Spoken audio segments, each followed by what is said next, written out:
Frank Shepard talking about the Flat Earth movement. I'm just recording in my car here, driving home from work. I figured I got a little time. I've recently been tweeting a lot more about this subject, having watched Mark Sargent's Flat Earth Clues, having listened to Patricia Steer's shows over the last probably month or so. And I figured I just have to start doing something about this because it's pretty important. So, I've been listening to journalism, taking in all the usual outlets, I think. Jonathan's show, Jonathan from Jersey, and just kind of going through day by day new stuff that's out there. Let's see who else. David Weiss, Deep Inside the Rabbit Hole. You just can kind of figure out where I'm going with that. So this is going to be just a little bit of a rant about some questions that I had. So if anyone out there could address these, that'd be great. I'm just going to start going through a little bit of a list, and we'll see where this goes. So today is November 11th, Veterans Day. Thanks to all the vets. Appreciate your service, and God bless all of you. First and foremost, I have a little bit of a list here, so I'm just going to start. So one of the questions that came to mind through some of these videos was, what's with the question about how fast would the Earth have to actually be spinning, according to the globe model, for people to fly off or to be weightless?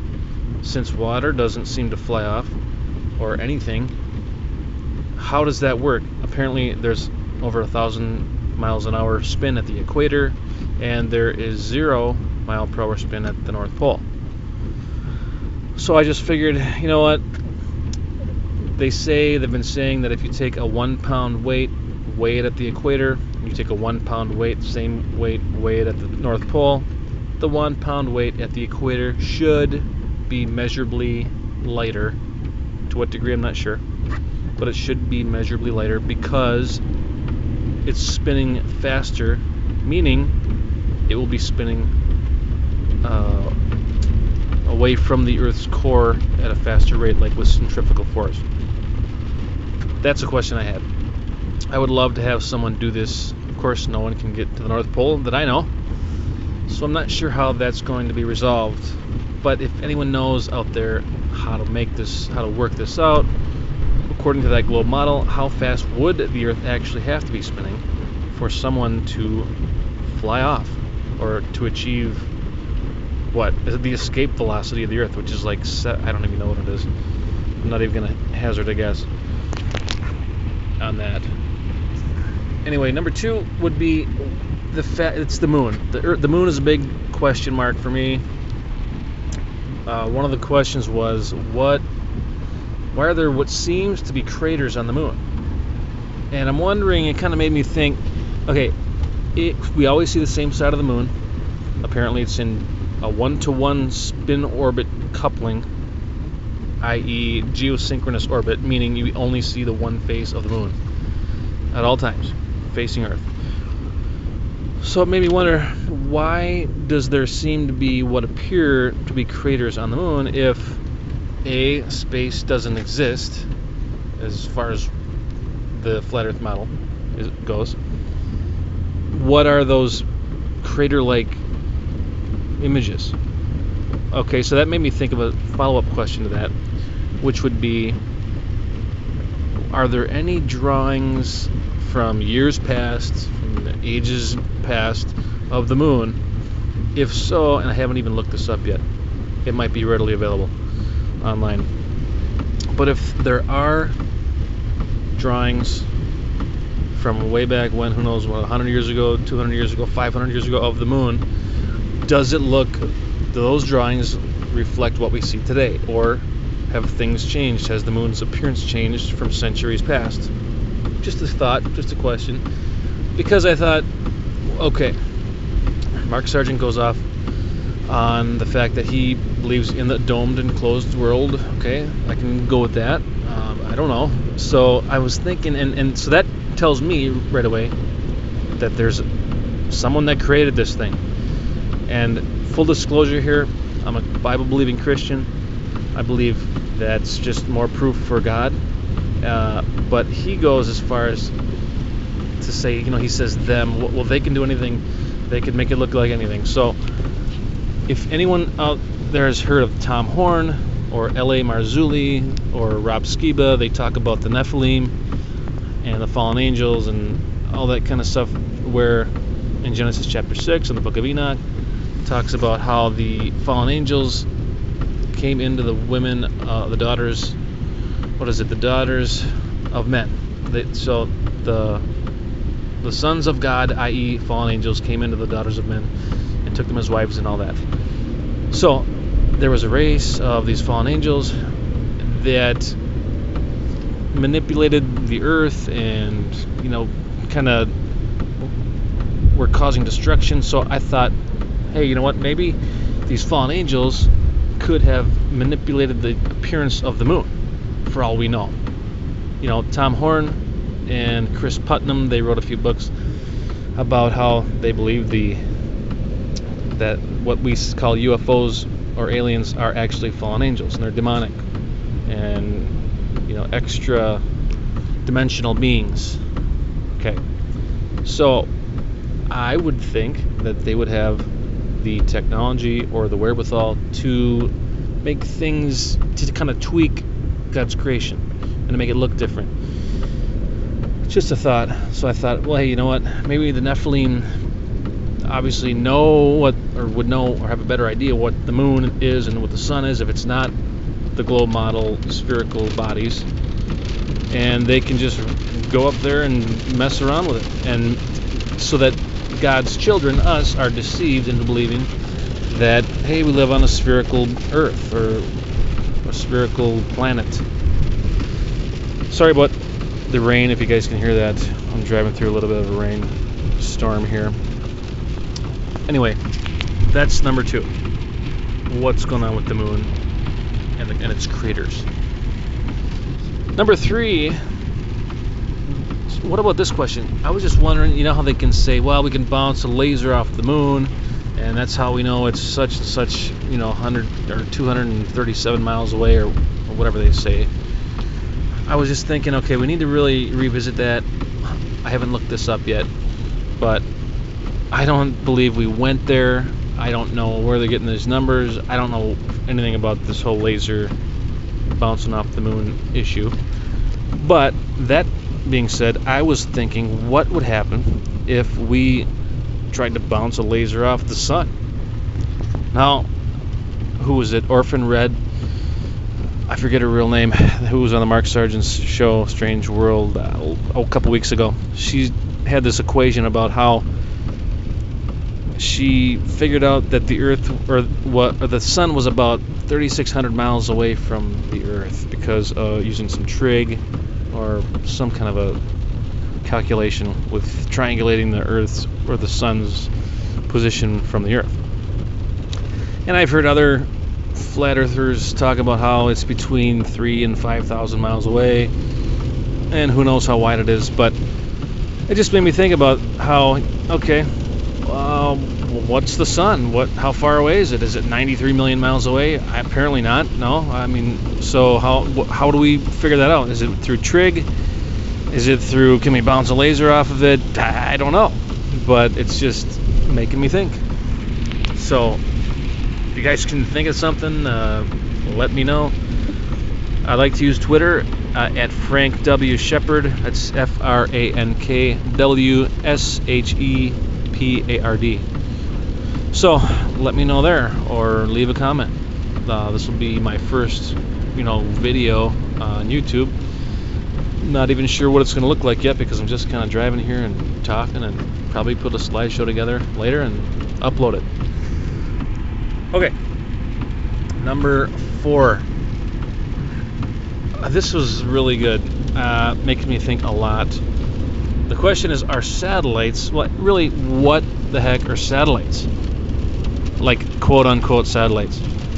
Because, are they just geostationary weather balloons? Is there nothing up there? Are we just bouncing radar beams off of the dome? I heard Robin talk about. There's a Robin that has been on a couple shows. She's been on Journalism, or I think Glowbusters channel, and she's been on, I think, with Patricia Steer, but she was an ex-radar person in the Army in the 70s or 80s, and she says that she thinks that we can just bounce radar, off the dome itself, possibly. So, I mean, what are satellites? Is there anything up there? Are they just weather balloons? Are they just radar towers? I don't know. So, but recently, was it a week or two ago, this, quote, spy balloon fell out of the sky, caused some damage, and it was on the news because people were taking pictures with their phones, and it made it online. I saw a pic online. I think I tweeted about that, and I said something like, oh, hey, here's one of our, quote, spy satellites, something to the effect that, hey, don't we actually have like satellites for this kind of stuff in outer space? Kind of pushing the question as far as like, what do we need this balloon up there for, and why is it over America if it's a spy satellite? But check if you want to check my Twitter feed on that, or just Google spy balloon falls out of the sky or something like that. It was like a week or two ago in late October, maybe early November. So I'm thinking, what are all these DirecTV and Dish Network satellites pointing at? Because everyone I see, they're not pointing straight up. They're pointing, they always say to the southern sky. But I've taken a few pics of these satellite dishes. Seriously, they're pointing like perpendicular to where you would think a satellite would be. It's like a parallel to the ground, practically. Sometimes they give a little arc, but it's nothing where, really, we're in Minnesota, Twin Cities. So I get it, like if the geostationary satellites they're talking about, if they exist, they would be probably closer to the equator because it's easier to have a satellite in orbit around the equator. I get it. But this is kind of ridiculous. When I post this, I'll make sure to post a slide of what I'm talking about. In any case, that was another good one. So, moving on to the next point that I was thinking about here. About what about the satellites for weather forecasting that are allegedly in this geosynchronous orbit over the U.S. and other continents? Flip on the Weather Channel, flip on the local news, and you got the guy in front of the green screen, and he's talking about this front and everything, and the Rocky Mountains over here, and you can see the U.S. map right there. So I'm wondering, what is that map? Is that a composite map? Is that a map from a high altitude plane? How do they get that image? Is that a map from these weather balloons that are 120,000 feet in the air? I don't know.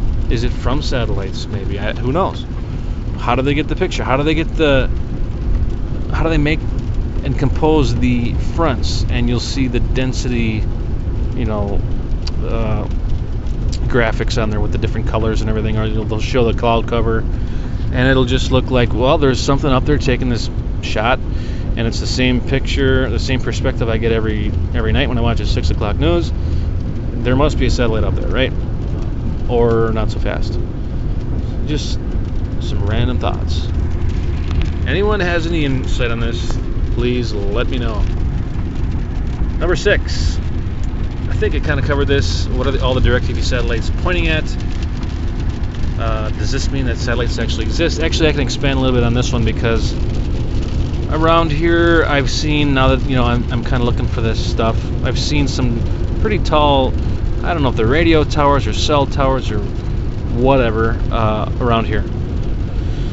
I've taken a few pics and I've tweeted a couple of them, and I just kind of put on the Twitter feed something like, hey, I found another low orbiting satellite over here, and it's, what do you know, got AT&T on the side of the building. I went right up to it, took a picture. It's probably, 150 feet high, got some weird things on top of it. I don't know, so it must be a cell tower, or digital communication tower. There's one that there's a sign next to it, looks different. I think it's a radio tower. It talks about being an emergency communications center, so like 911 stuff goes through there. I don't know. But I'm thinking, are all these DirecTV dishes just pointing at big radio towers? How am I supposed to know? The guy comes in and he sets it up and he does, puts on ESPN and you're good to go and you don't ask any questions because you have TV. Well, what about now people like me wanting to know, what is this thing pointing at? And how do you know it's pointing at that? Enough people just kind of get their TV and they don't care. The TV works and whatever. But now I'm kind of wondering, and I'd kind of like to know. So number 7 would be, just the question of what is going on with animal migration. They all seemingly know where north and south is, and they get to where they're going, and it's just like, how do they figure that stuff out on a sphere as opposed to on a globe? Just a random thought once again. Number 8 would be, and I think this has kind of been done now, but I'm just going to read the comment here. It says, find a city skyline and find a long area of elevation that is the same and get a high-powered telescope or binocular and see how far away you can still see that skyline. Kind of like over the Lake Michigan thing, where Chicago is clearly visible from Michigan. So that kind of proves the that water's flat. That's apparently because there's no curvature there, where it should be 8 inches per mile squared is the equation or formula, where we all agree that that's what NASA says it is, and it's just not debatable. It's not debated that that's the equation to figure out the curvature of the Earth, 8 inches per mile squared. But you don't find that if you look at Chicago over Lake Michigan. There should be a hump there, and Jeffrey Grupp did Zeticism Part 1 or 2 talks about how what you're seeing is actually light refraction, and he goes into this amazing explanation about it, and it's over my head, but I really enjoyed the video. You should all check it out. But it's just I thought, well, and I know people have done this. I think Eric Dubay has, out of his 200 reasons the Earth is flat video, like, I don't know, 10 or 20 instances about people seeing faraway things when they shouldn't be able to see faraway things because of the curvature getting in the way. But I thought, that's one other thing. Okay. Getting back to the list would be number 9. Apparently, and some of these are tied in together, GPS system is land-based. I know I heard Mark Sargent talking about the Loran system. Not sure what that is. I think that was kind of the old, what they would use to navigate before GPS. It was called their Loran's. I think it's Loran's system. And we thought, okay, but that Robin lady was talking about how in about 05 or 06, the FCC was just demanding that every cell tower has one of these things, I don't even know what they were, on it, about for some kind of a GPS device on radio towers, because for whatever reason, for emergency services or whatever. But it was kind of fishy now looking back. She says, because it's like, well, why do we need these GPS things on radio towers if there's satellites in space doing this? Just another thought there. But just getting back here on my list. So yeah, the GPS apparently is land-based, and just the name GPS. People say Global Positioning Satellite. Well, that's not really apparently what it stands for. It stands for Global Positioning System. Doesn't mean it's satellite-based, but that's a lot of our assuming it, I think, which we probably shouldn't have. Okay, number 10. Just really interesting how no one flies over Antarctica to save any time. Because, like, for instance, from Australia to Chile, on a globe, you can probably see that it's probably shorter just to skip over Antarctica and save a little time. But I'm thinking no one ever does that because it's impossible. not because it's too cold or for some other reason. Because if it's flat, Antarctica is not a continent at the bottom of a ball. It's actually an ice wall that encompasses the rest of the Earth, which is a flat plane. That's why you can't really fly over the thing. You have to go north. So if you look at the azimuthal equidistant map, of course you can see this. And I thought that just made me think more about, okay, we gotta look into this why no one goes to Antarctica thing a little bit closer.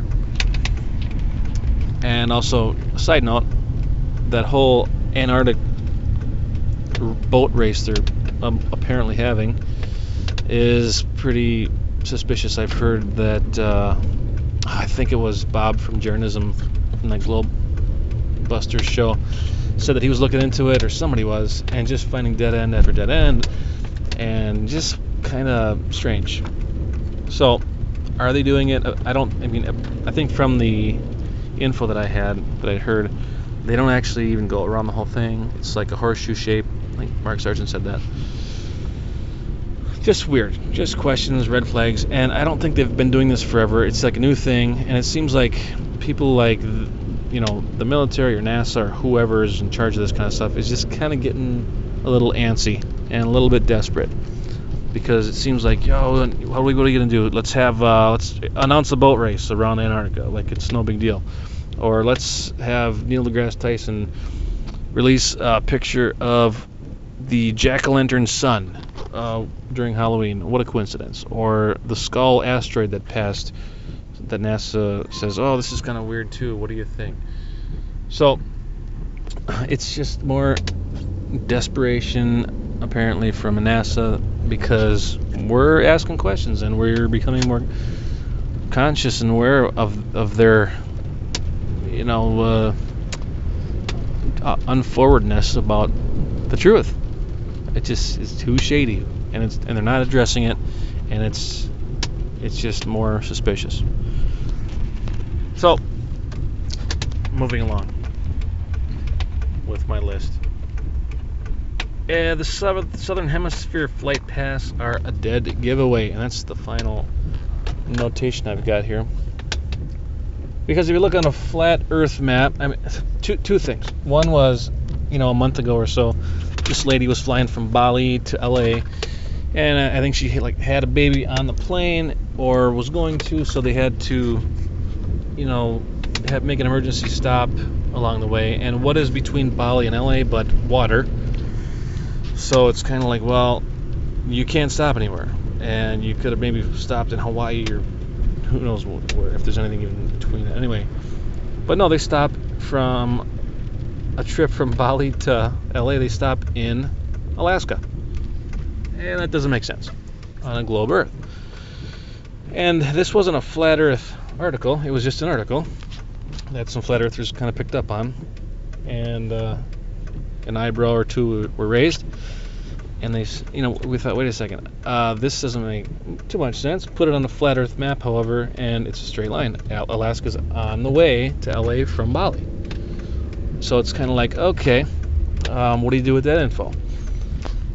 And this is so funny, because like a week or two after that, this guy at my church was talking about how he was on a plane from LA to Japan, and along the way, I don't know how far into it, an hour or so into the flight, this guy behind him was experiencing he had a brain issue, and he'd had some brain seizures or something, and so he was having an issue, and they told the steward, or the flight attendant, and she told the pilot, and they said, okay, we're gonna have to make an emergency landing. And they actually announced to the airplane that they were probably going to have to make an emergency stop in Seattle, okay, which is like due north of LA on a globe. So how do you make an emergency stop in Seattle after you leave LA on the way to Japan? Well, how does that make sense? Wouldn't you just whip it around and go back to LA? Or Seattle, though? Really? And so it's just kind of giving you this perspective where, hey, you look on the flat Earth map, what do you know? You got to fly right over Seattle if you're leaving from LA to go to Japan. And now he told me that story. I didn't bring up the flat Earth to him, but in my head, of course, I mean, there's fireworks going off, thinking it's flat, it's flat, it's flat. So those are some questions, just some thoughts, random thoughts. Again, Frank Shepard. Tweet me if you need, or if you can give me some info on this, or just check it out. It's at Frank W. Shepard on Twitter. So thanks for tuning in. Talk to you soon. Thank you.